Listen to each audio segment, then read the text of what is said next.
What's up, guys, and welcome to episode 7 of Hunting the Boot podcast. I'm your host, Zach Leonard, and as always, alongside me, my best friend and co host, Mr. Jared Elaine. What's up, fellas? Guys, we have a special guest for y'all today. None other than the man, the myth, the legend, Mr. Christopher Forsyth. That's him. Hey, what's going on? What's up, Mr. Chris? Hey, guys. This one's been Thank a y'all long for time having coming. me. Yeah, no problem. Yeah, I'm absolutely. glad we can make it work, even though it's Christmas Day. That's all right. I hope y'all had a good Christmas. I hope everything was good. Spent time with family. Absolutely. Absolutely. Yeah, I think everybody had a pretty blessed Christmas this year. Yeah. Good. I know I did. I got a turkey vest and I got some turkey clothes, and I've never hunted a turkey in my life. So with all that right. being We'll get said, We'll get that's that done. that's all going to change this year. I promise that. yeah, absolutely. Man, I'm excited. Like Jared said a minute ago, this podcast here has been a long time coming. We finally got all of our schedules to match up to make this happen. Looking forward to really getting into this with Chris. He has a lot of insight on owning property and kind of where he's come from, where he started hunting, and then not only that, but after purchasing this property, how he's got it to where it is now, the ups, the downs, and I think he's going to give you all a lot of good tips and insight of what it is like to own property. So, And look, Yeah. before we get appreciate it. started, and down below, Chris is actually the owner of Hilltop Outdoors. So he's on YouTube, Facebook, a couple yep, platforms, and has some really good content, and he pushes out pretty consistent. So if you guys aren't yeah, already, go ahead and give him a follow. Hilltop Outdoors. We will link his stuff down in the bio below. yeah. And what Jared Thank means by y'all. we is Appreciate Zach that. will take care of that. Bro, dog, he's on me Oh, hard tonight. got to jab Somebody's him a got to little drive the bit. ship. That's right. That's That's it. right. Hey, every captain needs a good co-captain. All right. Yeah, I That's still haven't it. found That's my it. good co-captain, but um, All right. that's crazy. That's crazy. Oh, sorry guys, That's but awesome. All right, Chris. Well, yeah, I don't know yes, if you I'm want to excited. just Yeah. dig into Yeah. kind of where you So, started hunting and dude, I grew up in Kenner, Louisiana. Started hunting when I was 15 years old. Met a dude in high school. Said, "Hey, you want to go duck hunting?" It was youth weekend. Obviously, they just wanted to get more birds. Never been hunting in my life. Never shot a gun in my life. I said, "Okay." I go out there. First teal comes by about Mach 10. Smoke that one out the air. Even though his dad goes, "Whoa, whoa, whoa," and I go, "Boom." He goes, "All right, well that'll work." So Absolutely, went from there. absolutely. Yeah. Hunted ducks for 13, 14 years down in Homa out of Bayou Black Marina. Oh yeah, Then I went to Bayou school. Black. W- Oh yeah, dude. That was forget the old man's name that was up there. I know he's passed, but man, I used to always walk in there smoking cigarettes. I always had boudin out there for you to buy, and that's the biggest thing I absolutely. remember about that. That's So Absolutely. it was a good awesome. time. Oh Yeah, it's yeah, not yeah. A always, and lot that's the of thing when going hunting, man. It ain't always about just the memories of the hunt, but what leads up to it and the people you meet along the way. So it's cool that here we are. And Chris is remembering this uh, guy that obviously had some kind of an impact on him growing up in the hunting, learning to hunt and I'm all. a So I'm gonna tell you the funniest story since Jared was in the military. We had this guy that was going out with us. We were going to the duck camp, and it is so foggy in the intercoastal. We're driving across the intercoastal. You literally can't. Well, I mean, you can't see the end of the bow of the boat. We're going through the yeah, intercoastal, and this old boy says, when I was in Afghanistan, I really thought I was possibly going to die, but he said I didn't. He said, but now I'm back on U.S. soil, and he said I think I might die tonight. He said it's a possibility. So, so it yeah, was some of the crazy things going around and going back, right? yeah. So, um, but I went That's to what school and that's what you call. Hold on, sorry. That's what you call in Onyx we uh, trust, right? yeah. Well, dude, There's when I been did this, we didn't have Onyx back then. Uh, oh, in MapQuest we trust. Am I right? Yeah, I guess. Yeah, I guess we could have put that on the boat. I didn't think about that at the time. That's right. That's right.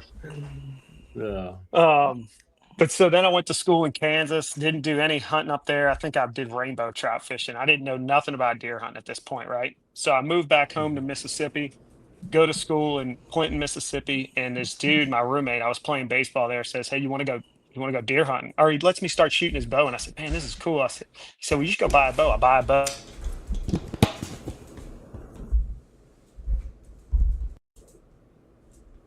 Buy a climbing stand. Keep in mind, deer season, we're all public land. Okay. Next day, we go out public land. I jack up a tree, get about 25 feet, and I see these deer walking by. And I said, man, that is freaking wicked. Smoked this doe in the shoulder. We picked her up, and that was the last thing I remember. And ever since then, I have been just hardcore, ate up with it, love to learn, love to just know everything about it. Right. But you think Absolutely. about it, and it's like, when you've never experienced seeing deer from a tree stand and you're sitting there like a ghost and they don't even know you're sitting there, that's when you know it's pretty, it starts to become pretty cool at that point. Absolutely. Oh, and there's no doubt, and especially bow hunting, and for you to go up in there in public land, you probably had no idea. Like yourself now, looking back at the things you were doing then, Oh went in my a random gosh. tree, climbed up, and just smacked a deer. It's like 100%. that right there just goes to show you. 100%. It's just sometimes it's just the luck of the draw. Dude, had That's what we call no having a idea what golden I was horseshoe. doing. Yeah, Yeah. had no idea what I was doing. Not a clue. I mean, it was a great time, and met my one of my best friends, Evan, in college, and started deer hunting with him for the last 13, 14 years.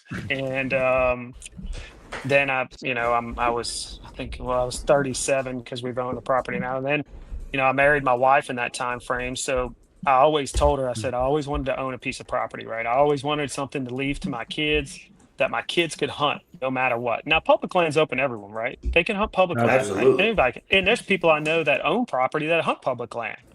And there's nothing wrong with that, right? Because there's some really good deer that come off of this public land.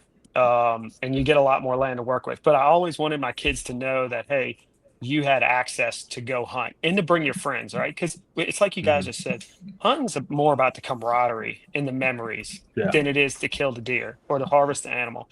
That's the lanyard part, right? That's just the benefit of being there. But the Absolutely. memories you get with your friends, those are the ones, like the story I just told y'all about us going down the intercoastal. Those Yeah. stories, I'll never forget those. Right? You have those Right. forever. Absolutely. So Absolutely.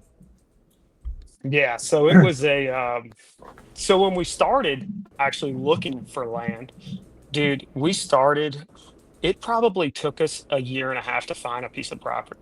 But I'll tell you, the first and most important thing to do when you're looking for a piece of property is find a realtor you trust, find a realtor you can make a relationship with, and find someone who's looking out for your interest and not their own, right? Absolutely. Because there's a And that lot can of people who are be gonna. difficult.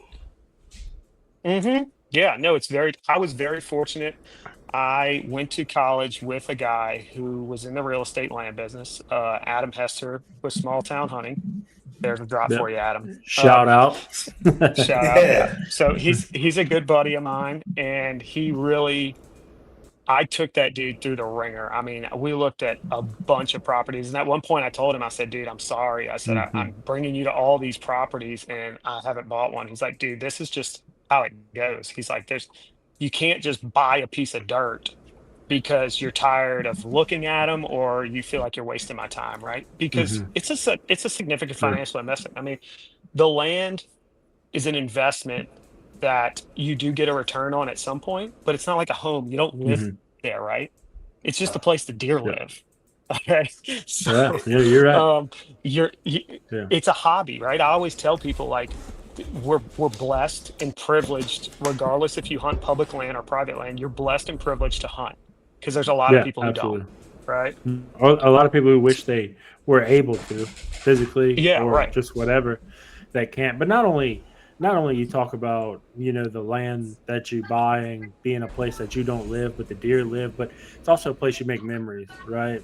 And Right. just like we talked about a minute ago, you bring your friends up there, you bring your buddies up there, you bring your kids up there, you bring your family up there, and you build those memories and you build those stories in your mind that you can tell generations from generations because you were able to do that and have that fellowship and camaraderie at the camp.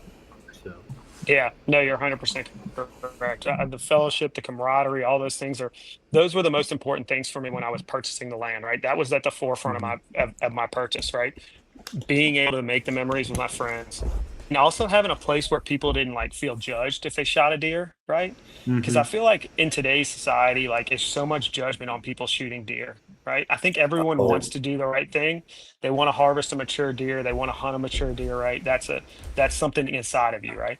But when somebody Hmm. makes a mistake, I feel though that like landowners that bring people, they want to like say, dude, you're never coming back. Like you just shot my only Right. 3-year-old, right? It's like, dude, there's gonna be another one next year. Give me a break, bro. Like, play and off I the guy. and I think also social media sometimes can paint a tough picture for outdoorsmen just in general. Like, I obviously I'm pretty big into deer hunting, but mainly I'm a big duck hunter. And like a lot of people, people go out there and they'll shoot a limit of ringnecks, wood ducks, and hooded mergansers, and they'll post a picture Mhm. of it on these forums and these hunting pages that I see, and they're just getting bashed. They're like, get on Yeah. here when you can kill some quality ducks and blah blah this that and man, it pains me to see because it's like maybe not all these guys are fortunate enough to be able to scout 3-4 days a week, Hmm. or maybe they can just hunt on a Saturday morning and they go out and they shoot a limit of hooded mergansers and wood ducks. And let me tell you, I've been duck hunting for 12 years, 13 years, and Hmm. let a hooded merganser come into my spread, Oh man. yeah, You yeah, know, I'm just Yeah. as man, I'm just as happy to go out there and harvest any animal because going back to what you guys said, some of my best hunts were just little woody bangs, tight pocket somewhere in the woods with some really good buddies of mine, Yeah. and Three, those are four my most buddies. that most Yep. memorable hunts. And we might have even just killed 3-4 ducks, but just the Hmm. laughs and the time that we shared and the things that Absolutely. happened on the way in that just make it so memorable. Hmm. And I feel the same kind of with hunting. There's a lot of people that, if you're not shooting 130, 140, 150-inch deer, people are thinking they're being judged for it. And like, Hmm. man, going back to the same thing, public land and in the basin, public land only. Yeah. So for me to go out there and kill a basket rack 6 point, people don't understand the amount of time, effort, money, and dedication it takes for me to just go out there and kill a buck like this, much less something Yeah. like this or like that or like one that's up there, which weren't even taking those, were all taken on private land, right? So for me to Hmm. kill a public land buck is a huge accomplishment, and I think people just need to kind of, man, one of the main things I say is just be proud of what you harvest. It goes out Yeah. there and makes you happy. Be proud of it. And I love that you said that, Chris. You want somewhere where somebody can come and not be judged, and man, that's Hmm. huge, especially for people that are new to getting into hunting. They have to know that you take steps to eventually someday, maybe you can hunt 150-inch deer the rest of Hmm. your life, but you have to go through those trials and tribulations of starting off. Hey man, some people got to be on spike management. We need those people in the world, right? Yeah. And so Absolutely. start where you're comfortable and start where you're gonna learn and grow from there. Yeah. yeah. I And we mean, kind of, I'm sorry, but to no, go kind of ahead. reiterate back, you want to talk about Jared talking about people posting, they shot wood ducks and hooded mergansers, which are some of the most beautiful birds you can ever kill, right? But and people are like come back when you kill some quality ducks. Well, think about like and I've heard stories of people who up north they kill greenheads all the time. Some of them come down here just to kill wood ducks Just to shoot wood duck, because exactly. they can't Hmm. shoot those birds up there. So I think it all Hmm. depends, and that kind of goes, talking about you, Jared, not killing basket rack six or small deer or whatever. Well, go look at people in Florida, who are fortunate enough that a basket rack six is a great deer for As the a areas they're in. for You know what I mean? Because exactly. they just can't grow the deer like other places can. I mean, for example, this 8 point right here that's missing his G2. He's not a big rack deer by no means, but that deer was 4.5 years old. Like That's a so, good mature deer. Like then that's the thing, and I think so many people get caught up on shooting horn size, and I get it, but I don't know. And y'all may disagree with me, but I think age is a big thing on shooting deer too. You know what I mean? If you can shoot that 4.5 year old that looks like that, like why not be happy with that? That's a shooting 4.5, 5.5, 6.5 year old deer. That's a hard thing to do. Them deer are smart.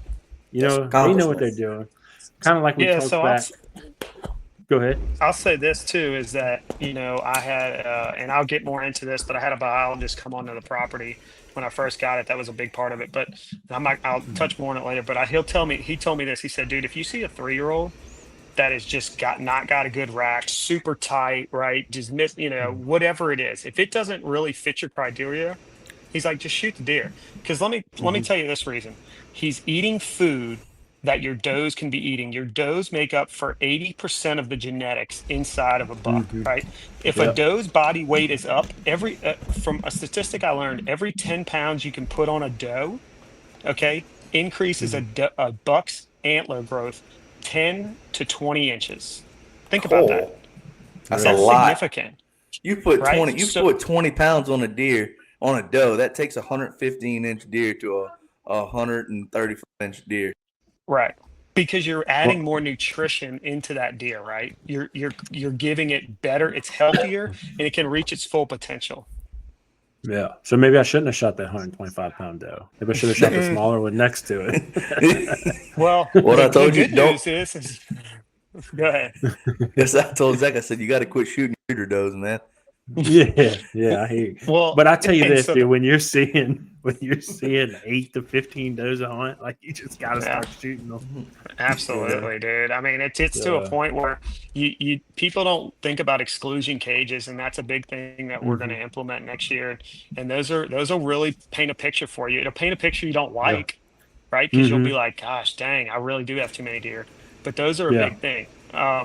I don't want to get So too we far ahead of actually, myself. well, since you brought that up, we actually ran exclusion cages this year on our place. Nice. We put them on all the food plots, and you can definitely see, the difference in growth between the exclusion cages and just kind of everywhere else in the food plot. And you don't realize, and we don't run cameras on food plots either, for us, so we don't really know what's coming there unless you're sitting there. And but you can definitely tell they're cutting it down, they're mowing it, they're in Yeah. there, So so. and it paints a picture for you in this aspect. How good is your planning? How good is your soil? How good your pH, right? Hmm. If your exclusion cages aren't growing high, right, but also your grass is being eaten low, well, then you probably have a pH problem, or you probably have Right. some other issue inside of your soil which isn't allowing your seed to grow, right? Yeah. So Yeah. it does a couple of things, shows you how much your deer are really eating down your food plots, but also shows you some soil. Well, we'll get back into that later on. So, anyways, so go back. So you've shown Adam, or Adam has shown you Yeah. 437,000 properties. You've walked Right. 9 million Right. miles, and you Right. Right. you still haven't bought one. So, Yeah. So, and I was close on a place up in Jasper County. And I was like, I even told Zach, I said, dude, I got us a spot. It's close to your house, close to my house. So it'd be great. And I'm kind of glad we didn't fall into it. So then I decide I'm going to go up to Port Gibson and we're going to look at this place. And I remember I looked at it the first time, and you got to think where I hunted in Churchill, Mississippi, dude, we're talking about oak trees that are 18 to 20 inches big. I'm talking about raining acres, like yeah, raining them. Okay. yeah, This place grew trees like a crop field does corn on a perfect spring, right? So, yeah. Adam says, all right, go look at this one. So we go out there, and dude, it is clear cut. Like they have done whacked these trees like you wouldn't believe. I'm Yeah, talking about if you have to find a tree to shove us to stand in, right? yeah. It has become that challenging. So the first day we go out there, dude, we and I'm a huge turkey hunter, right? Haven't got into that, but I love turkey hunting way more than I love the deer hunt. I travel the country turkey hunting. It's my favorite thing to do with Evan. So we go out there, and the first thing we do, I get there at daylight. I remember I left my house at 3:30 in the morning. I get there at daylight, and there's a gobbler gobbling in the back. And I said, "Hey, we're off to a good start. All right, we already got gobblers." So we drive all around this place. And the place was broken down, and it's really like it's my property, another piece next to it, and another piece over here. But it makes like a horseshoe. Okay, Hmm. so obviously, financials come into a big play when you're buying land, right? Whether if you're buying 10 acres or 2,000 acres, right? You're, Absolutely. you're you're restricted by your money, right? Hmm. And so I had a number in mind I was comfortable with. And I remember I had said, Adam, we can get 200 acres. I said, that's the number I can live with. I said, but I have to have this one piece of the property. I call it the back 200. It's all the way in the back of the property. It's very secluded, and I had walked the bottom. And keep in mind, these are hills. These aren't like Mm, Louisiana hills. These are yeah. canyons. Okay, you're going Yeah. up and down, up and down. Okay, so Yeah. I walked through this bottom in this canes in there, and we jumped this like 17-inch 8 point, like huge deer. And I was like, all right. So I called Adam. I said, okay, this is what I want to offer. This is what I want to do.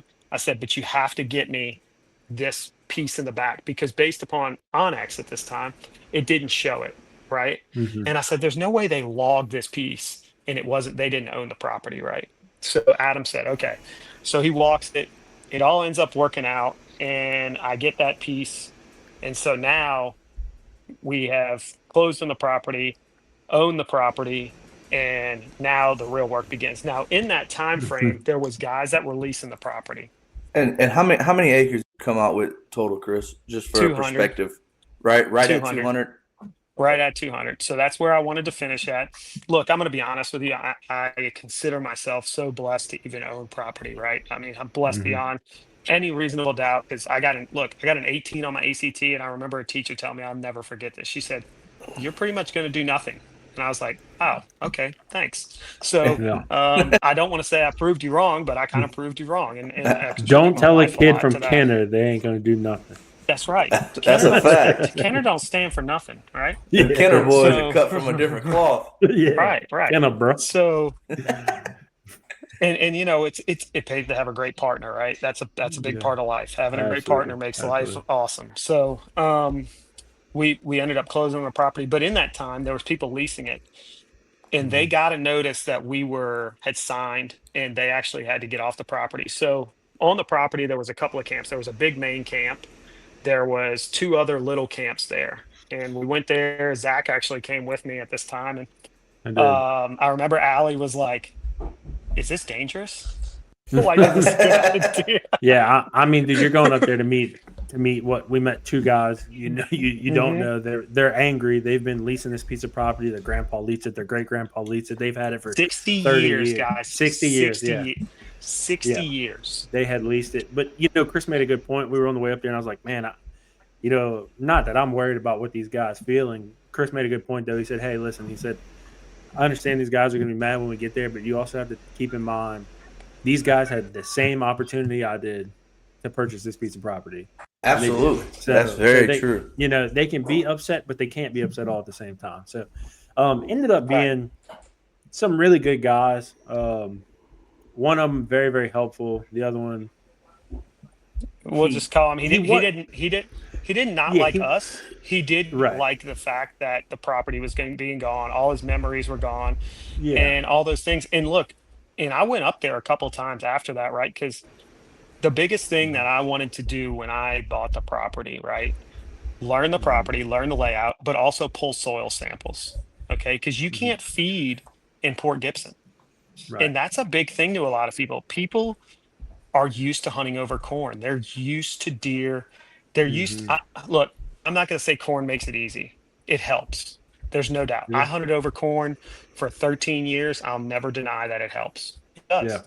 Absolutely. But I had to make sure that the food plots were good. I didn't need to do soil amending and all that. But the first thing I did when I got the property, so people that are looking to buy property, the first thing I can tell you to do, number one, learn the layout, get on Onyx. We're very fortunate now you have Onyx. You can Hmm. look at Onyx, get all your roads. I drove all the roads, the whole roads on the whole property.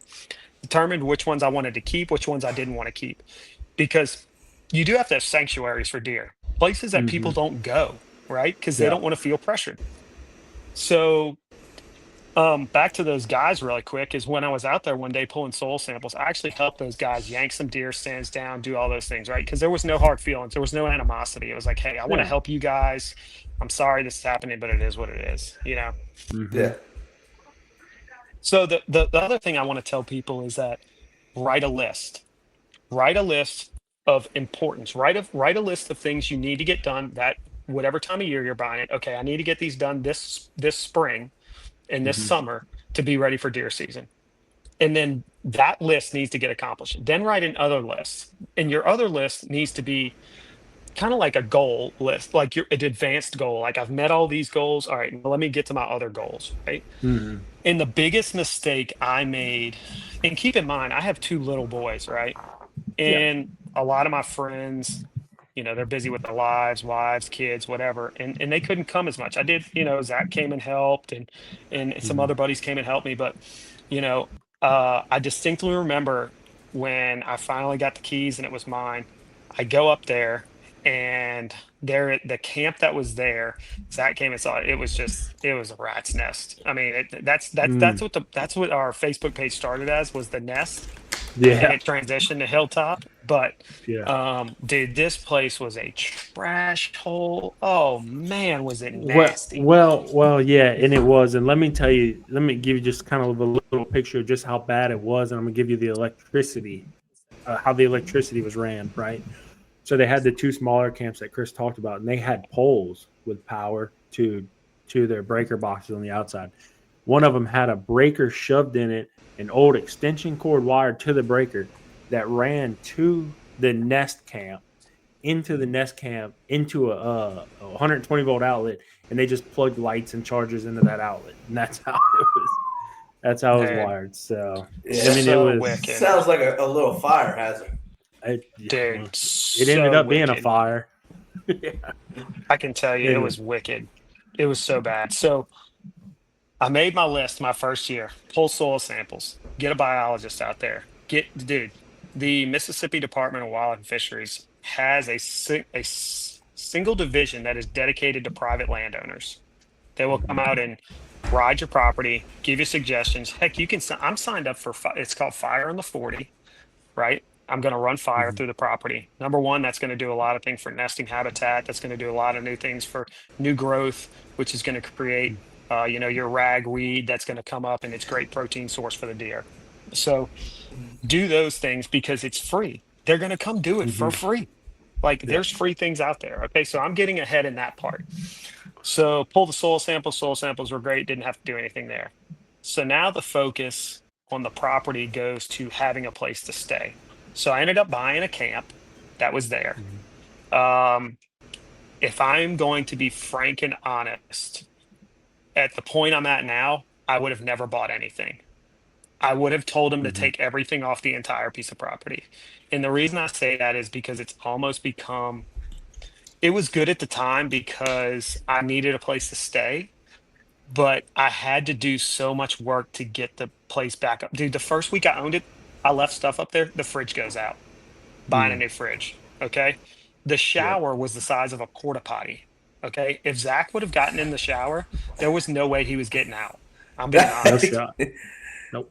No way. It was Like, more No. work than what it was worth. For the time Yeah. and money He. you probably put into it, you could have had you something brand new from scratch, and oh, it been dude, more tailored to what exactly you would have liked to have. it was, Yeah. and it's a nice camp because we still stay there today, right? Right. We still Mhm. stay there today. It's a nice camp. We added onto the porch, closed the porch in, even added more onto the porch. And it's a nice place now. The guys were not really super petty, but I can tell you a lot of things were jerry rigged. I go up to the skinning shed the first time I remember, and I grab a 6x6, or it was yeah, it was 6x6, and I shake the 6x6, and the top beam running across the top is moving back and forth. So I Mm. said, okay. So I literally grabbed the thing and just went and shook the thing, and the whole thing comes falling down. And I was like, okay. So now we're starting at ground zero on the skinning shed because I'll be honest, the first year I shot on a place, I cleaned it on a tractor because I didn't have a skinning shed yet.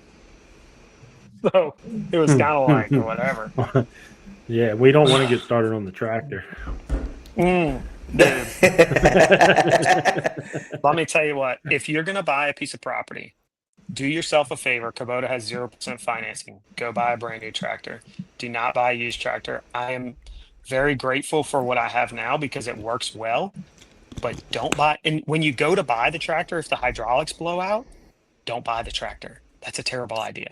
Okay. Yeah, the hydraulic blow out and you dig a pond in somebody's front yard with the tractor That bucket is because it all just true. drops out. What Yeah, I didn't mention to the guys when I got in the tractor, I'd never driven a tractor in my life.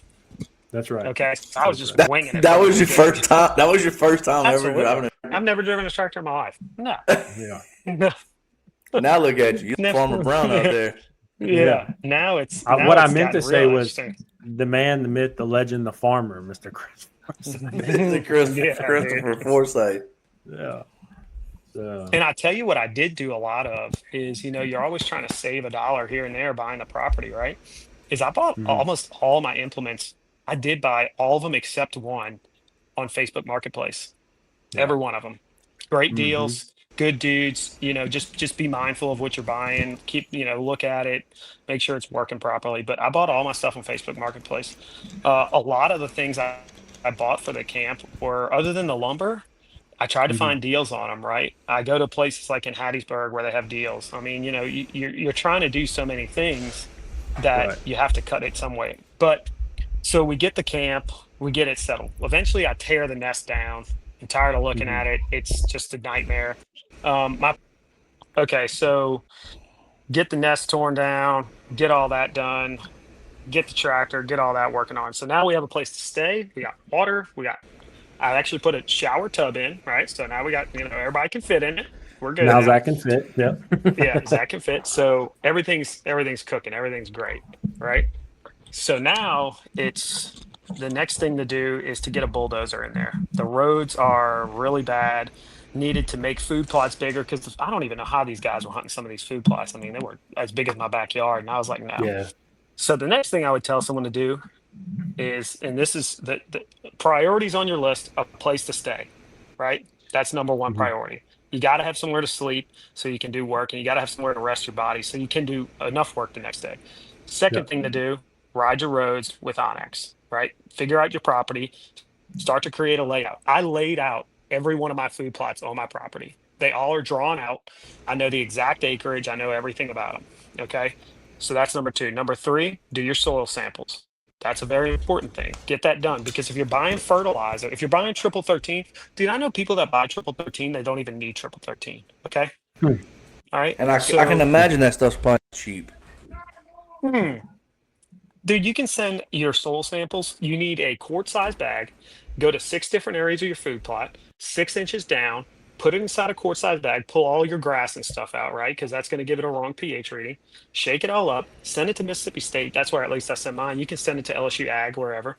And they're going to send you back. And you can literally tell them what you want to plant, whether if it's red clover, ladino, wheat, oats, whatever you're trying to, sunflower, soybeans, corn. They'll tell you Hmm. exactly what you have to do to amend your soil. And don't do anything past that. If you're doing more, you're wasting money. Okay. It's a Yeah. waste of money. So those are the steps that I took. So now it's bring the bulldozer in. Brought the bulldozer in, created bigger food plots. I did leave the stumps in the food plots, and the main reason was it was really expensive to get those removed.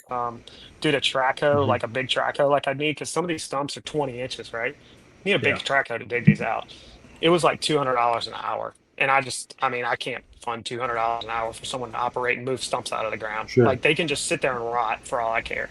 Yeah, it ain't really So, hurting you. The only thing it's an mm, inconvenience to maybe driving around on the tractor, but mhm. other than that, It's exactly what you said. It's an inconvenience, but they're gonna rot. They're gonna go away at some point. Yeah, it might take a while, but who really cares? Hmm. So, absolutely. um, after that, got the dozer in. I pulled the soil samples, saw what I needed to do. So we talked about feed, right? We talked about Hmm. corn. Yep. In meeting that biologist, I learned so much about deer nutrition, deer feed, and also food plots, right? I am a huge clover guy. Like if you go to Yeah. any one of my food plots, there's a lot of clover out there.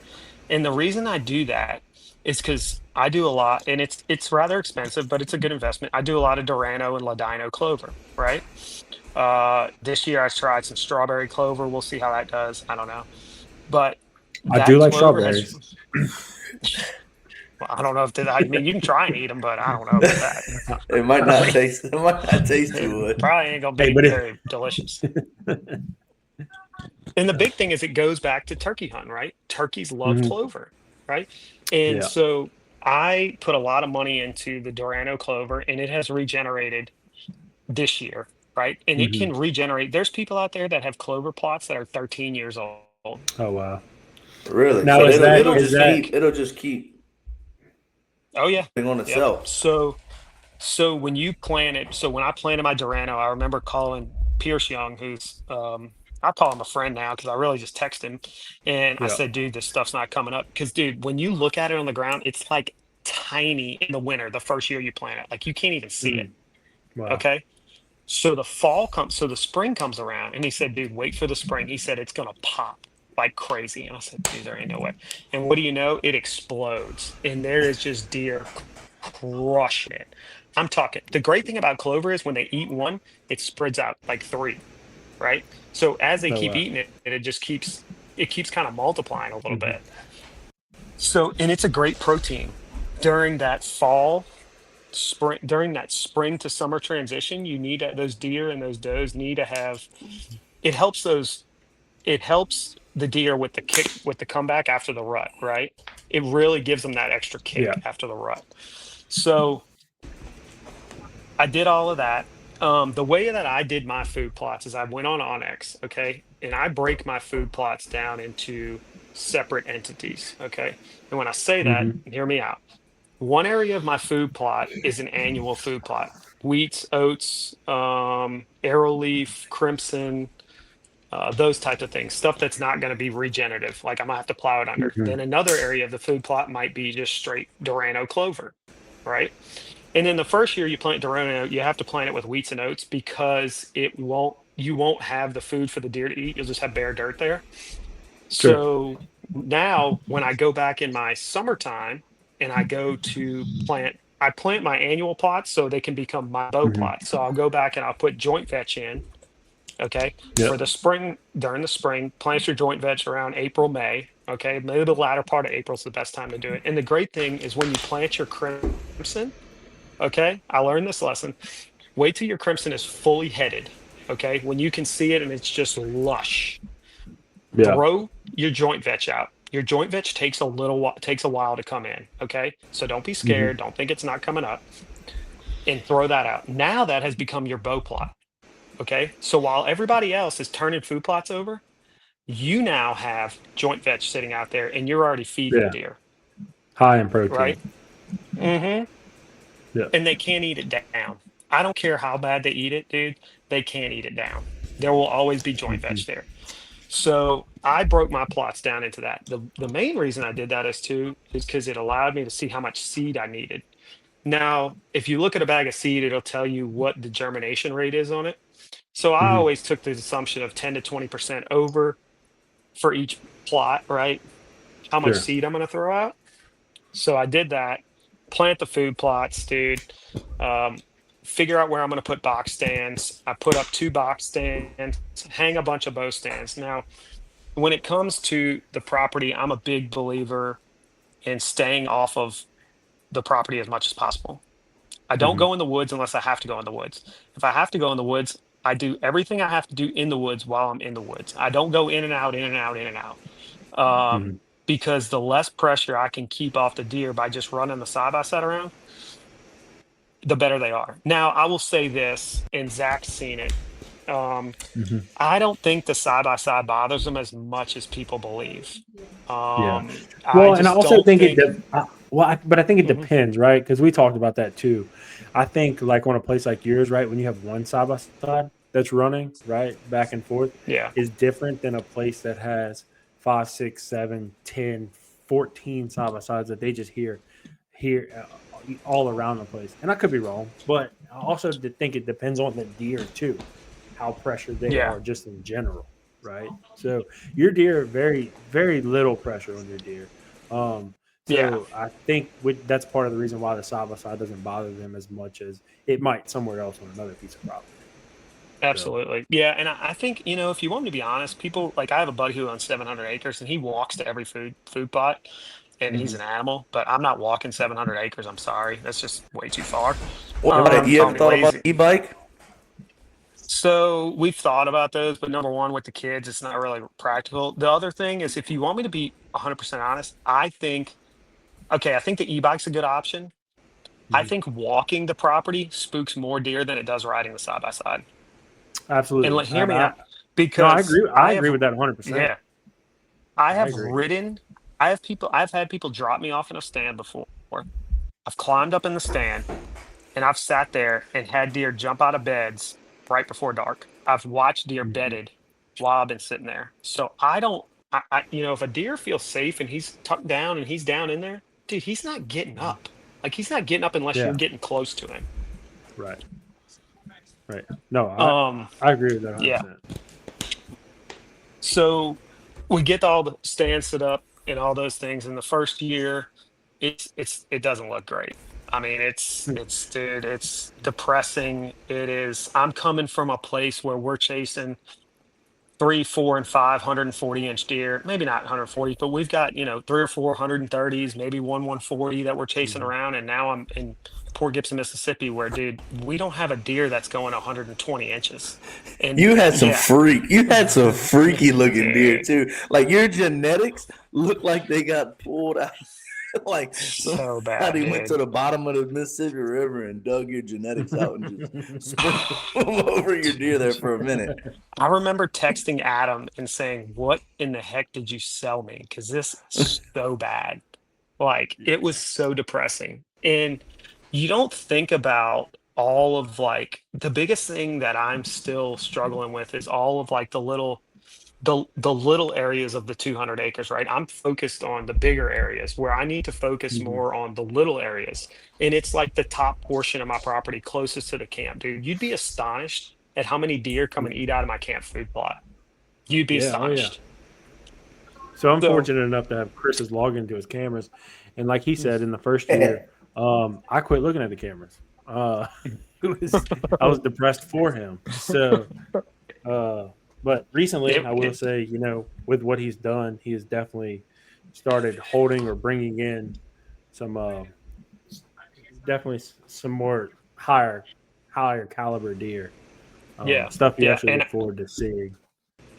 yeah, and it's not even look So, forward to seeing because, it's like we said earlier, we do kind of practice shooting older deer, right? Like if you sure. shoot a good 4.5-year-old deer, even a 4-year-old, like I'm not, a deer is going to make one jump in his life, whether if that's from Hmm. 4 to 5 or 5 to 6, one jump is Hmm. going to happen. And after that jump, he is going to digress. He is not going to Yeah, continue to get bigger. So it's really when does that jump happen? And that's just a guessing game, right? That's God's decision sure. when that deer makes that Yeah, jump. absolutely. So we really put practice on trying to shoot 5-year-olds, and there's not that many Mhm. of them, but I can tell you our 4-year-old class of deer is awesome. Like it's the best. We have some Mhm. 10 points running. I've never seen so many 10 points that I have at this place. Yeah, There's probably 4 10 points running around that are just awesome. Yeah, And right you now got there's one. some good quality deer on camera. Just like from what I've Yeah. seen and what Zach showed me, what I've seen on Facebook and things, you're gonna have a good crop of deer to shoot within the next couple years for sure. Yeah, and so that goes back to when you're buying property. So the original mhm, layout of the land was 342 acres, right? In mhm. hindsight's 2020, I wish I would have bought the whole thing. But yeah, I'm kind of glad I didn't because I don't think I could manage it all. It would stress me out too much. I think if I had another guy, it wouldn't. But having a good landowner next to you is the difference. That's the game changer, right?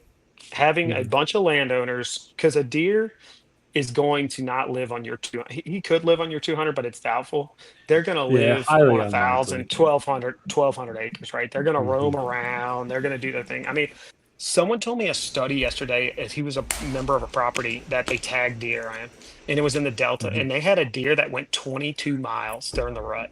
Yeah, I'll believe it. So there was, the property I hunt is 1,900 acres, and a few years back, I don't know exactly how long ago, but there was a piebald buck shot off the place, and they called him Picasso. He's actually full body mounted in the camp. Pretty cool deer.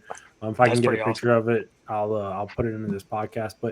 Um, but they said that deer, they had pictures of that deer 5 to 7 miles down the road, and it would, Yeah. and then it was shot on our place. So, and that's just a small amount, not talking about like Chris said, a deer traveling 22 miles for that. So Yeah. just goes I to mean, you show how got to much a think, deer will travel.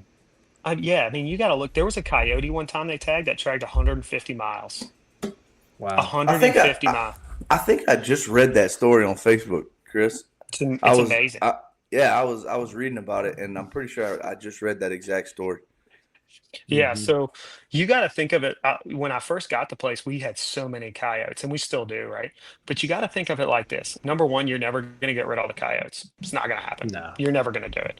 Number two, if you have coyotes, that means you have good bedding, right? Because coyotes like Hmm. to hunt rabbits, right? So that means your Yeah. bedding's pretty good. So you can't be mad about that. Um, so those were some of the things initially that we really looked at. But then I started focusing on stand implementation, Hmm. focusing on what we're trying to do here. So once we got all that, we moved. Deer season ended. I think my son shot his first deer on it, which was awesome, right? That was the best thing that ever happened. I told him Yeah. when he shot it, I said, dude, I said I hunted for 10 years before I ever even shot a buck. I said, you just shot one your first hunt, Yeah. you know. And no So doubt. Yeah. I just look. it, I just killed my first buck last year. So yeah, and I and mean I'm at the 33 years old. So and I mean, and I think some people who have shot a lot of deer start to take it for granted at points, right? They mhm, start to think absolutely. like, oh, this is a whatever, it's just a 150-inch deer. Well, Mhm. dude, do you realize like 150 inch, like I'm gonna be ecstatic if I shoot one in my life. Now, I will say this, Yeah. regardless of how your hunting career goes and how it ends, when you die, Mm. nobody cares how many deer you shot. Just always remember Absolutely. that. That's very true. Absolutely. No, what did you Absolutely. do for the next generation? That's what I want to know. That's the Yeah. story I want you to tell me. Yeah. So Absolutely. we so we get through and we get to turkey season. And now this is when real preparation begins. Because I always say, the preparation begins as soon as deer season ends. That's Yeah. when your next year starts, right? Hmm. I didn't redo soil samples this year. I just let it ride, and I'll get into why I didn't. I let my clover come up, and I basically just kind of did my seeding how I normally did. Now, I will tell you this, and some people ask me about this if it actually worked. So I don't know if you guys do, but I buy my seed. Well, Zach, I know your property, they plant them. Jared, I don't know how they all do it, but I bought a lot of seed and I bought a lot of excess. And I was like, dude, what do Hmm. I do? So I text Pierce and I said, dude, what do I do with this extra seed? The first thing I did is I ran the roads actually and threw seed out on the roads because the deer are walking the roads, right? Gives them something to eat. Yeah. Just Well, not and only then that, it's yeah for erosion. Because if y'all Mhm. like, I've been to Chris's place, Jared, you haven't, but when Chris was telling y'all earlier, like these hills are hills, they're man hills. He's not joking. Like, and so even when Jared brought up the how about an e-bike, some of these hills you're not getting up with an e-bike. Like if No, it's hard on a dry day, and if it rains, you most certainly are not getting up this hill with an e-bike. no. I walked up one last time I was up at the camp, and I thought I was gonna pass out, roll down to the bottom. But My no, so my that too. wife said, Go yeah, ahead. she says, I said, hey, I got to buy new tires for the side by side. She goes, why? I said, I can't get up the hill. I said, I'm tearing the roads up. She Yeah. said, no way. So my wife has been to the property one time ever. Hmm. Okay. Yeah. She comes there the first time and she goes, okay, now I know why you need the new tires. I was like, yeah. Yeah. Absolutely. So, Absolutely. so we get done with the spring and now we've been through a deer season. And we've gone through turkey season, shot our first turkey, had a ton of gobblers on camera. It's a great, if and I don't want to let out a secret, but I will, is Claiborne County probably has the highest density of turkey population I think I've ever Yeah. seen in Mississippi. I mean, it's just, Wow. it is stupid. Zach, we got to So find us some public land up there. Yeah. actually, Claiborne, I don't know if they have any, they might. Hey, it don't matter. I know a S- guy who owns some property up there, and I have his location, I- so I know when he's yeah, not there. I know, I know a guy who owns some more too. So, That's right. That's right. but so I decided after this year, I went to my wife. I said, hey, we need to add on to the camp, right? We're going to make the camp Mhm. bigger. We need it to get bigger. So this is the part that really has drained me, killed me, crushed me this year, however you want to put it. It has Mhm. put my faith to the ultimate test. Really, Yep. honestly, kind of where I kind of found a lot of my faith in this process. So we add on to the camp, right? And Mhm. I'm gonna add 28 by 17 onto the camp.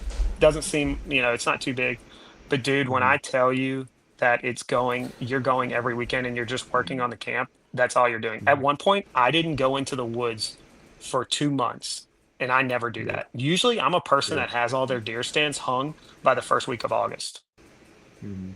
and I'm done with them.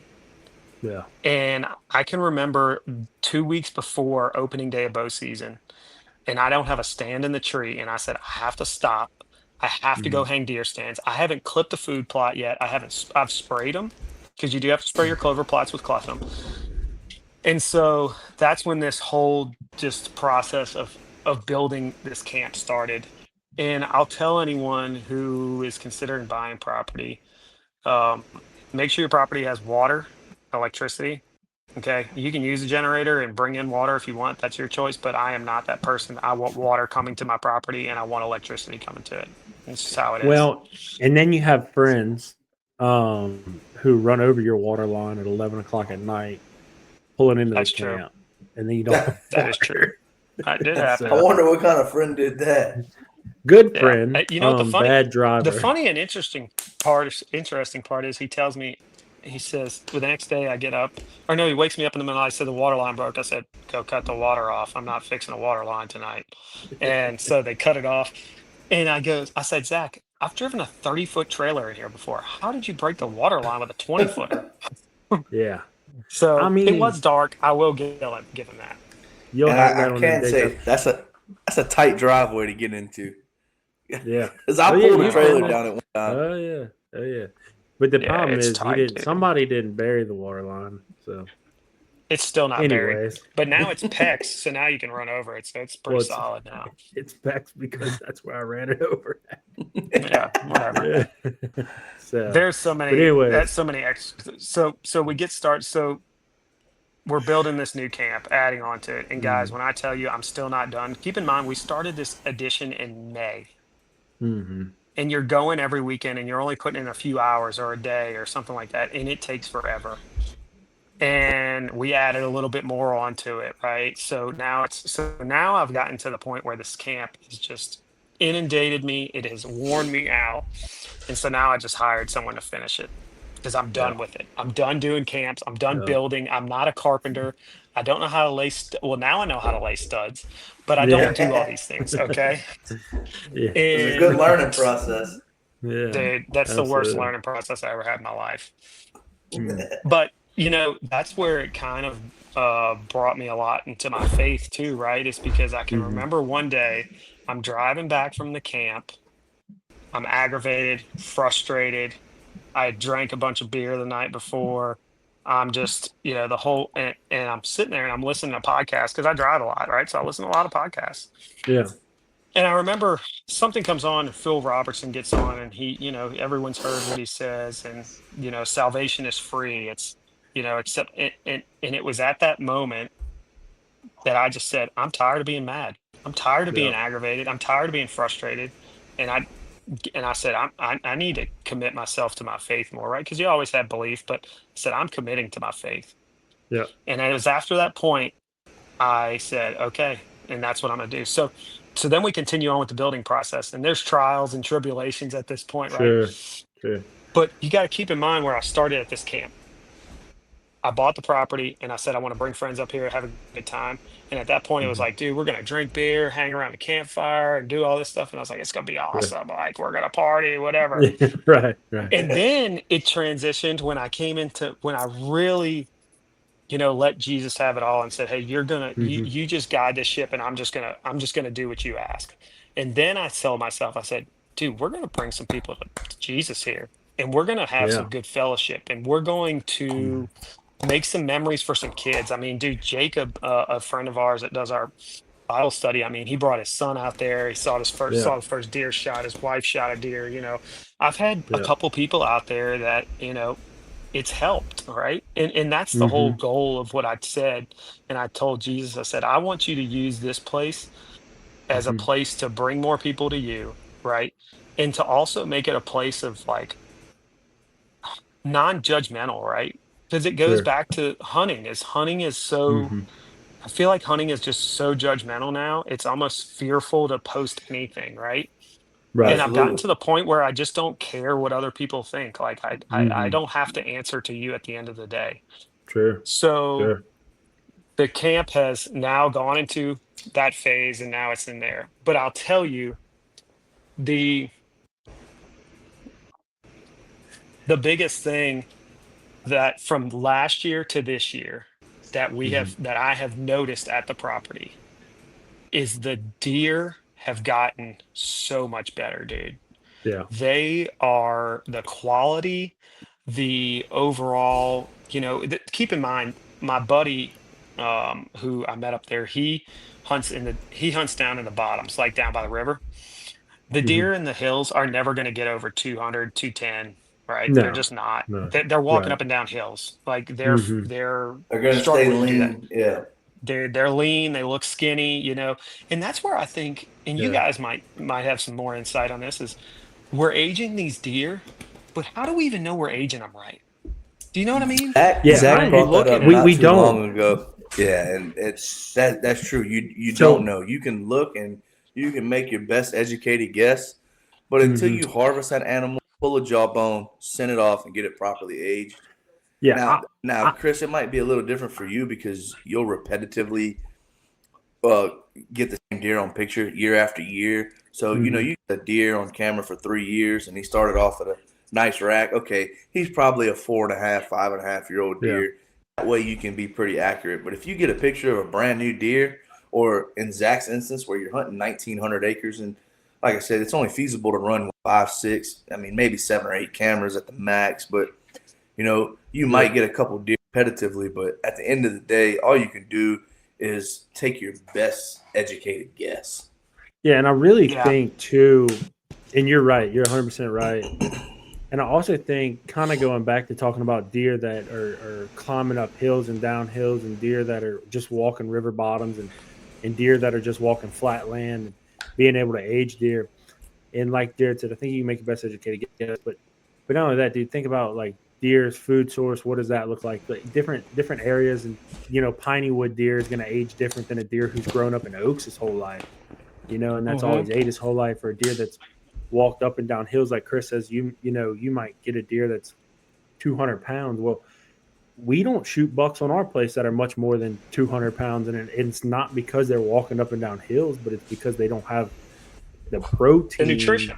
They don't have the right, the nutrition. nutrition to get there, right? So piney woods deer, prime example. Our club president, great guy, he shot a deer last year, and honestly, looking at the pictures, and even after he approached the deer on the ground, he was like, "Oh man, I might have made a mistake," because we try and shoot 4 to 5 year old deer, and he's like, "Man, I think I might have shot a young deer, like three and a half."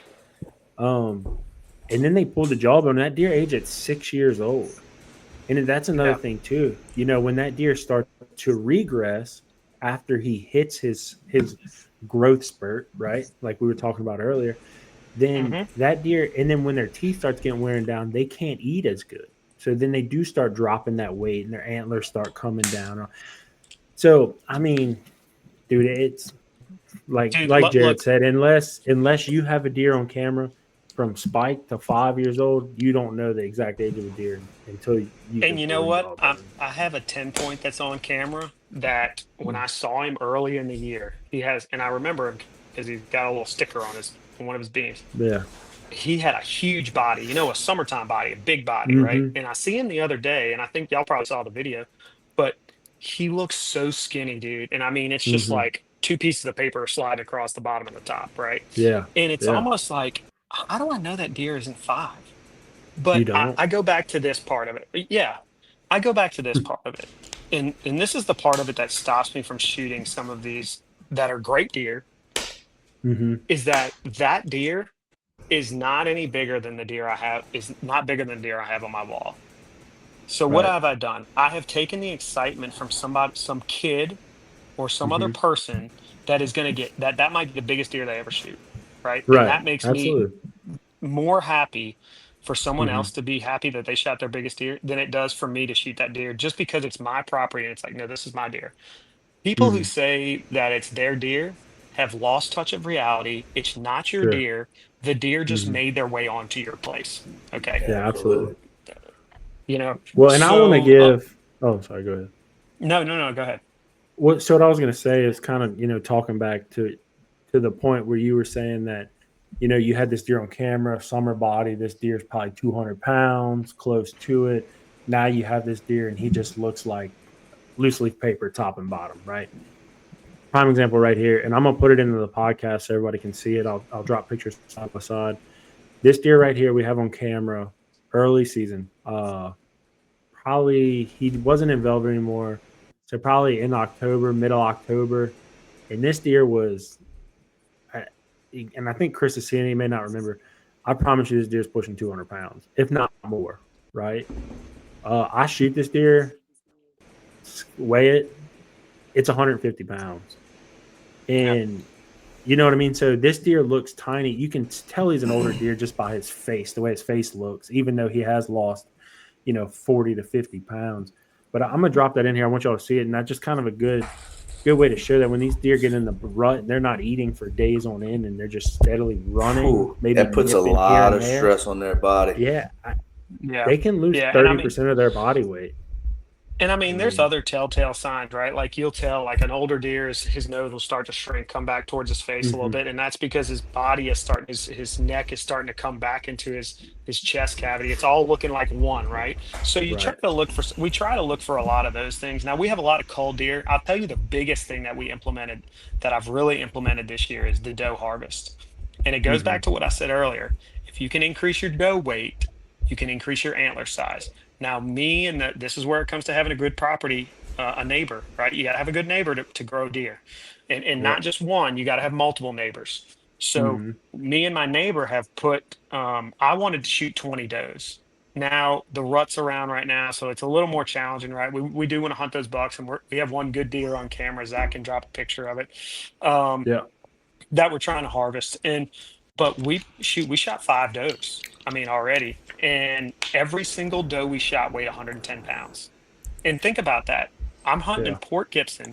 I'm not far from the Mississippi River, right? Hmm. But Zach is hunting in Greensburg in straight Yeah. pine woods, and his Yeah. deer weighed Yeah. 125 pounds. Yeah. So that just tells you that either we have too many deer, right? B, the hills are really crushing them. Or C, we just don't have enough nutrition and there's too many deer eating all the food. So there's a couple of things that go into that part of it. But you know, I'm really excited of what the future is going to hold. I'm really excited to get this camp done. And I mean, that's the more thing I'm more excited about, because I want to bring more people. I mean, it's 200 acres, but it hunts a little bigger than that, because you can put Yeah. people in certain areas and It corners, does. and you can spread Well, people out a little bit. when you set it up the right way, 200 acres can hunt big.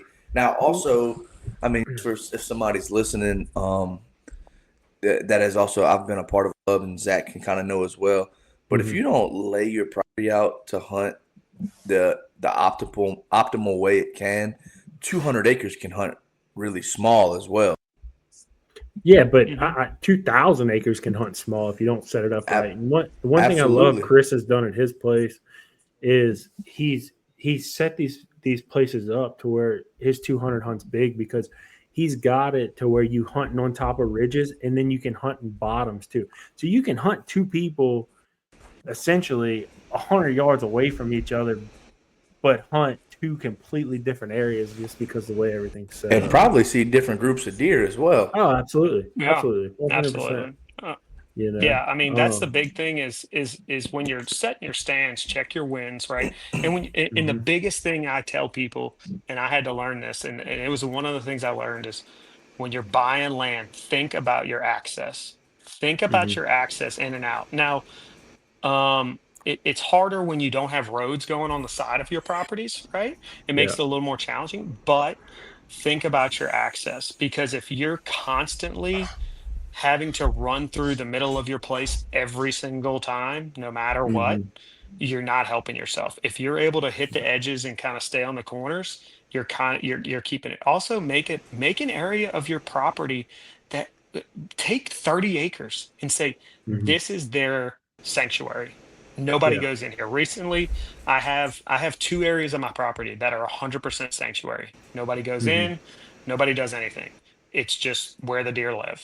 And nobody and that's what you have to do to grow deer. You have to make them feel comfortable. They have to be not stressed. They have to have adequate Mhm. food, easy food to eat, right? But back to the doe harvest, the reason I wanted to get the doe harvest up is Zach saw it. Dude, Mhm. you could go out there and see 15 does in a hunt. Oh yeah, I mean, absolutely. that's ridiculous. I mean, it was Yeah. to the point where it was like, dude, this is out of control. Because when your bucks are just having to walk up to food plots or when your bucks aren't having to come out to find a doe, or Mhm. they're not having to run around and find, dude, your deer aren't moving. Like, I'm sorry Yeah. to tell you, Yeah. they're Yeah, just not. if he don't have to get up and go look for a hot doe, if he can just stay in his bedroom and one's gonna walk by Mhm. every 2 or 3 days, he's not gonna get Yeah, up. He's not gonna go out, and you're gonna have a hard time Yeah. killing him. Yeah. yeah. Because I he has mean, no that's reason that's to. 100%. No, he has no Yeah. reason to walk around, has no reason to move. And hunting the hills is a completely different avenue. And I've learned over the years is I hunt the generally on a cold day, I hunt the ridges during the Mhm. mornings because your Mhm. thermals are rising, right? The Mhm. sun's coming up, your thermals are pulling up, and I Yeah. hunt the bottoms in the afternoons. And the reason being is my thermals are pulling down. Mhm. So those are the things I like about the hills, is that you can kind of manipulate your hunting a little more. Now, I will tell Mhm. you the biggest thing is you got to climb 35 feet up a tree sometimes to be able to see anything. That part Yeah. sucks, but Yeah. And then you almost die because you try to climb down and grab onto a branch, and the branch well, that's breaks. true. And, I did almost do yeah. that. So, but dude, it's been, a year ago, I said, I'm going to sell this place and get out of it. And this year has kind of Mhm. been like a renewed vigor for me of like, Yeah. hey, we can make this work. Like, it's a good piece of property. We just have to make sure we're putting the time in. And once it's set up and once everything's kind of in place and done, it does make the place a little more enjoyable. Mhm. But I think the biggest things that people need to do is the main thing, find yourself a good property owner. Keep in Yeah. mind access. Access is key, number one Mhm. thing, and also make it enjoyable.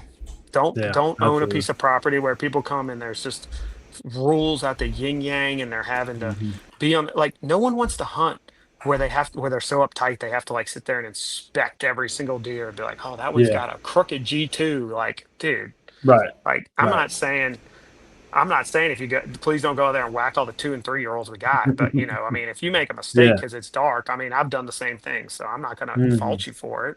You know? Yeah. No, Absolutely. absolutely. And And that's how it Chris, needs to be, man. And kind of like what we talked about earlier, the hunting community, it's just so it's crazy nowadays. And like Jared said earlier, it just has a lot to do with Facebook and Instagram and YouTube and people just worried about what people think. And we just got to get away from that, man, and get back to what deer camp was when our grandparents were at deer camp. Just having fun, filling the freezers and shooting big deer when you get the opportunity. Hmm. Yeah, So absolutely, Chris, absolutely. one thing I wanted to just touch on. I don't know how much time we got left. I ought to start wrapping up, but just in case somebody is looking to buy a piece of property, and you said you hunted over corn for what you said 10, 12, 14 years, whatever it was. Hmm. Yep. For you to make the decision to buy a piece of property in somewhere where baiting is not legal, and I don't know, correct me if I'm wrong, but is every stand you have over a food plot or no? No, not all of them. Some of them, Okay, so some of them aren't. No. mhm. so I guess what's the difference in have you seen pro wise is going to a place where you can't bait, but obviously you're still seeing big deer, you're still getting deer on camera. You've made Hmm. your food plots. You know, do you feel more success, or not necessarily is one better than the other, but maybe something that wouldn't deter somebody away? Like, hey, this style of hunting may be different, but maybe somebody's scared to get into it just because they're unsure of, hey, how do Mhm. I get away from something I've known so long? So I guess I just kind of wanted you to touch on that maybe a little bit more, because that's something that I've heard over the years. Oh, I can't bait. I'm not going to kill any deer. Or if you Yeah. if you don't have corn, you're hanging and hoping, or you're just waiting, or whatever. Right. So Right. you're kind of living proof that that's not always true. So I just kind of wanted you to hit on that a Right. little more if you didn't mind. Mhm. Yeah, so let me go back to this. So before I, dedicated my life to Jesus, I would have thrown corn out, right? 100%, no doubt. Didn't care what the law says. Doesn't matter what it says. When I did that, I said it's against the law. I'm not going to do that. Right. So Mm-hmm. that part of it's first. The second part of it, I think, is the most important part. Is like Jared said. So came from a place where we protein fed for 4 years, and Mm-hmm. I can 100% guarantee you, feeding protein and keeping those feeders full will make your deer bigger. I have seen the Mm-hmm. proof. I have seen it done. It 100% works. Now, what I will tell you from a standpoint of going from the corn to just food plots, the deer movement in the deer getting, I'm going to say, scared or more fearful when they walk in a food plot comes down way down. When you Mm-hmm. don't have corn anymore, it becomes natural, right? Deer are Mm-hmm. naturally moving, right? I feel as though when they have corn out, deer are closer to the feed, right? And they are like, I can just run right over there and grab some food. I think deer are way more just on their toes. Okay. So, Yeah. with that being said, when I did buy the place, I was much like Jared said, man, I'm going to not have corn. I ain't going to see Jack. Now, I will tell Yeah. you this, there's people around me that feed. I know it for a fact. But I don't care what they do. That's their decision. I'm just choosing Mm-hmm. not to because I'm trying to set an example for my kids, right? If it's not legal, don't do Absolutely. it. Right. Yeah. That's the most important thing is setting an example for them. So with that being said, I can tell you that it is almost, dude, I'm gonna say it is. I don't know if I've made a hunt this year where I haven't seen a deer. Okay. And Mm-hmm. it might That's just be one. It might just be one. But I can tell you that I will tell you this, and I thought about this yesterday when I was driving. I don't think I've been winded one time this year. Mm-hmm. One time. Yeah. I don't think I've been blown at one time. Now I've been picked Mm-hmm. off once. I got picked off by a buck 2 weeks ago, but I haven't been winded. And I somewhat contribute that to not putting corn out. Mm-hmm. Um, because the deer are moving on their natural travel patterns. They're going from here to there Mm-hmm. naturally, as opposed to having to make a loop to come around and get in the corn. And then they're getting on the downwind side, right? Because let's face it, when you Yeah. throw a pile of corn out, there ain't no deer in the world. I don't care that they're dumb animals. You can say that. But they're like, oh, that pile of corn, it just grew out the ground today. Jesus just Yeah. threw that down from heaven and laid it right in front. No, that didn't happen. Right. Okay. So, they I mean, know. yeah, they know, and they're on. And how many times have you guys sat over a corn pile and seen a deer walk in and he's like, he's looking at every tree. He ain't Oh, even made it to the absolutely. pile yet. I no, Mm-hmm. I agree 100%. I agree Yeah. 110%. Yeah. Yeah, No, so absolutely. the deer are, dude, hunting over food plots. I will tell you this, the only downside to it is, and this is the hard truth, is if no one else around you is abiding the law the same way in which you are at a Mm-hmm. severe disadvantage. Um, and that's just the cold hard truth. But as far as like Yeah. actual deer moving and moving more steadily, yes, I would Mm-hmm. never.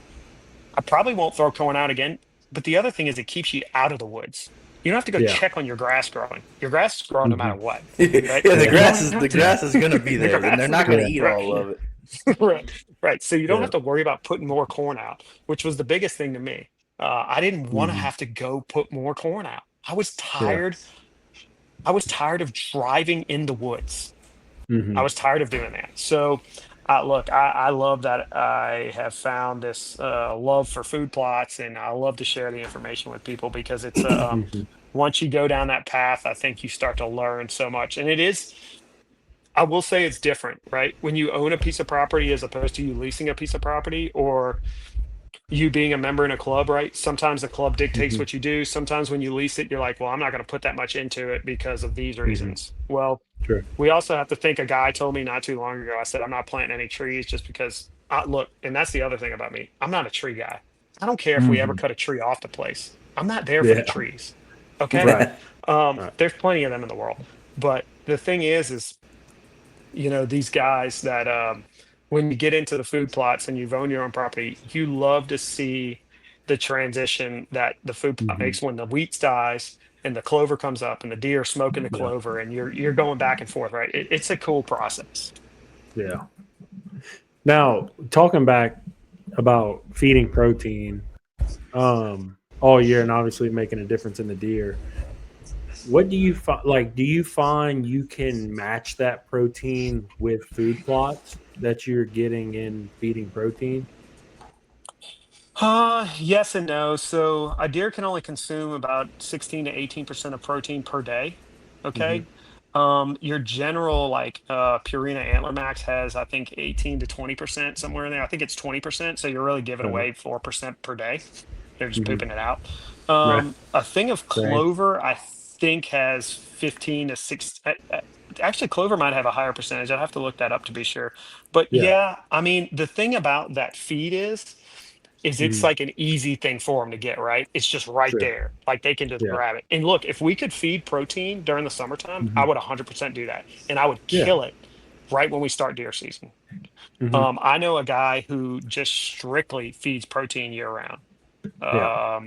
It doesn't really do, I mean, yeah, you're helping with your does, you're helping with some of these things, but I mean, dude, once you get into the rut, your corn and, to be honest with you, you're hunting does during the rut. You're not hunting Yeah. bucks anymore. Absolutely. Where the does Absolutely. That's are, that's where the bucks are. that's And the your truth. corn that you're throwing out, it's not making a difference. I don't give a rip Yeah. what anyone says. It's just Mhm. not. It's So I attracting the have seen, does. Is all well, dude, I think. and back in my day when we were throwing corn out, I can Hmm. remember throwing 2 or 3 sacks of corn out, and it doesn't get Hmm. touched for a week, Yeah. Yeah. for a week, I can see that. because they Yeah. just don't want to come to it. Hmm. Uh, I think that if I could, I would definitely do the Purina just to help Hmm. with the supplement, because it does. It's like my buddy said. He said it Hmm. kind of fills the gap that you're maybe not filling with that, because you Sure. remember a deer is just a cow. It's just a Yeah. grazing Yeah. cow. It's just a small Hmm. cow. It's all it does is Right. graze. So, and also keep in mind, this is one other point, because I was going to put, y'all have seen those water things that people put on their property, right? Hmm. Yeah. Yeah, For like Yeah. the water, yeah, the the ground tr Yeah. pond things. yeah, the troughs or whatever people are putting. Because I thought it Yeah. was pretty cool. I was like, man, I'll put one of these out. A guy told me, he said a deer gets 80% of its water from the forbs that it eats. Oh wow. Okay. So what you're saying is when you go to So, plant these things, obviously you talked about planting a bunch of clover and things like that, but you need to pay attention to what proteins. I guess is there mhm. a way to see like what the water output of something you plant is? I mean, or is it just kind of based on the rain you get and that's what the plant absorbs, or do I you mean, know? I think like if you were to walk up to, I know there's some things that if you walk up and you ring them, like it'll water, you'll see Mhm. something come out of it, right? I don't think Sure. there's a way to really know that part of To it. I mean, tell. I'm sure Okay. there is. Sure. Somebody's done a study, but I'll tell Yeah. you this is that when I bought the property, I wanted some kind of water flowing through it for the Hmm. turkeys, right? You want a creek Sure. Sure. because the turkeys like to roost on Yeah. the creek. Yeah. So, um, the deer are never going to go without water. And the other thing is the property right next to me has a huge 3 acre pond. Dude, if they want Yeah. water, just go get some water, come back, Right. Come Um, back, but make sure you come back, bro. Come, yeah, make sure you come come back back. over here. Well, You so know. the Sure. interesting part of that is I talked to a guy the other day who has the property in between me and Yeah. another neighbor.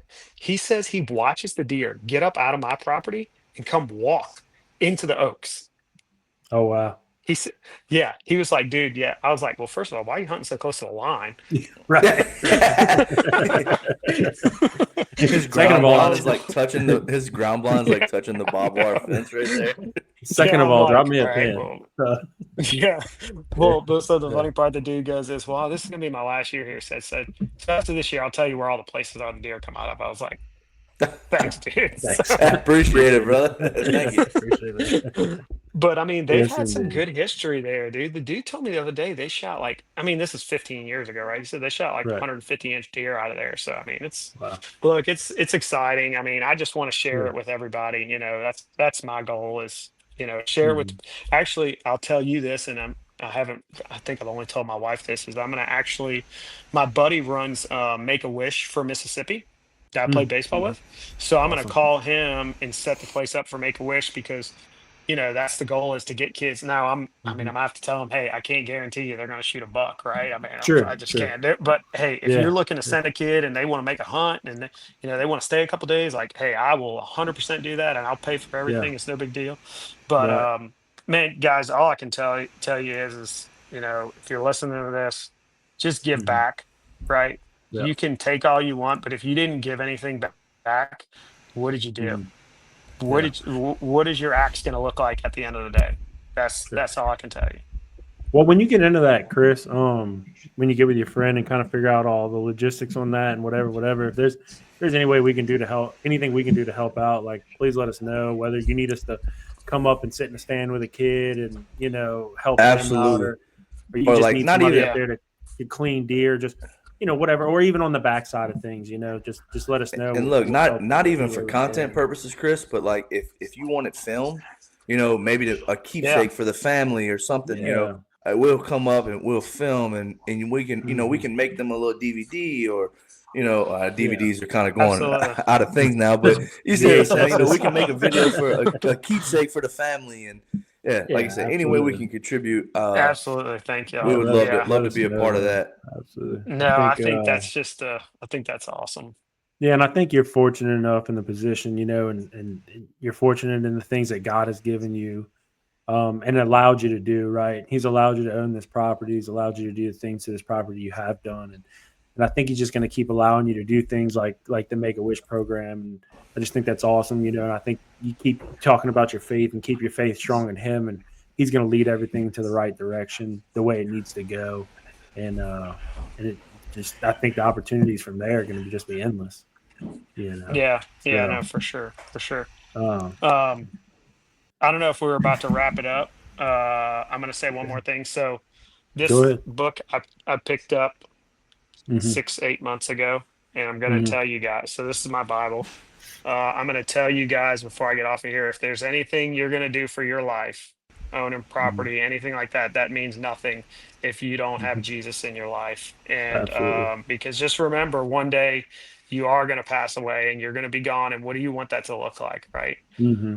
What do you Hmm. want? Where do you want to be? I know where I'm Yeah. going, and I want you to come with me. So, if you Yeah. haven't accepted Jesus, or you're even curious about it, reach out to these guys, or if you want to reach Yeah. out to me too, they're going to share. Please, we would love Yeah. to share the good news with you. We Absolutely. would love to share the love and the passion we have in our hearts, not only for the Hmm. outdoors but for our neighbors. So, yeah, And Yeah. like Chris, even if you're new to getting into faith, and I can understand that can be challenging because I think out of everybody Hmm. on here, I am the newest at revisiting my faith. Not saying I never had it, but I Hmm. strayed away from it. And as a newer member, and with these guys on my side and backing me, I can relate to a lot of the challenges um, and I know some of the struggles firsthand along with these guys. So if you have hesitation or doubt or feel like people will look at you differently, I'm gonna tell you this book right here is definitely gonna be Hmm. it's gonna have every answer you possibly need and gonna give you all the courage you need to be and to live the life that God has called you to live. Absolutely. yeah, Absolutely. absolutely. And like we said last time, we do a men's Bible study online, 7 p.m. Wednesdays. If you want to know how to join us, reach out not only to Jared or I, also reach out to Chris, reach out to our page, Huntin The Boot, reach out to Chris's page, Hilltop Outdoors. We're all one big family in faith. So, guys, it's been a great podcast to kind of reiterate what's going on. If you want to buy property, get you a good property real estate agent. Get Check you a good it. Don't camp. have get you a good camp to stay in. Make sure you got a brand new tractor. Uh, plant your food plots. You don't even need trees, so No, The you it don't trees, can need be trees trees. are overrated. Trees are it can be optional. very Trees are stressful at optional. times, but with God, everything is great. So, Chris, as the guest on here today, if you don't mind, if you want to close us out with a prayer, Sorry, and then this is my we're son. Here, good. we got to pray. All right. Yep. Heavenly Father, we just thank you. Lord, we thank you for everything you've done for us, Lord. We thank you for this podcast. We thank you for allowing to bring your good news to someone tonight. We thank you for allowing to possibly bring someone into their faith and to be curious about you. Lord, we pray for all of our blessings. We pray for everything moving forward, and we just pray that you be with us. And as everyone's traveling this week and has a lot of things going on, we just pray that you watch over us and be with us in everything we do. In your name I pray. Amen. Amen. Amen. Amen. Amen. Thank you all, Thank you, guys. I guys. appreciate it. Hey, we Yep. appreciate Y'all, it, Chris. Absolutely. Thank you so much, brother.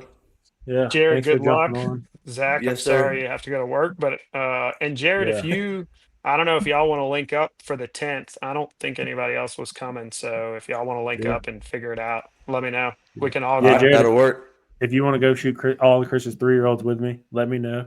And we'll ride them. All right, yeah, we'll get together. We'll make that happen. As That long should as, be let no me just problem. ask this: are you scared to climb up a tree that's 20 feet?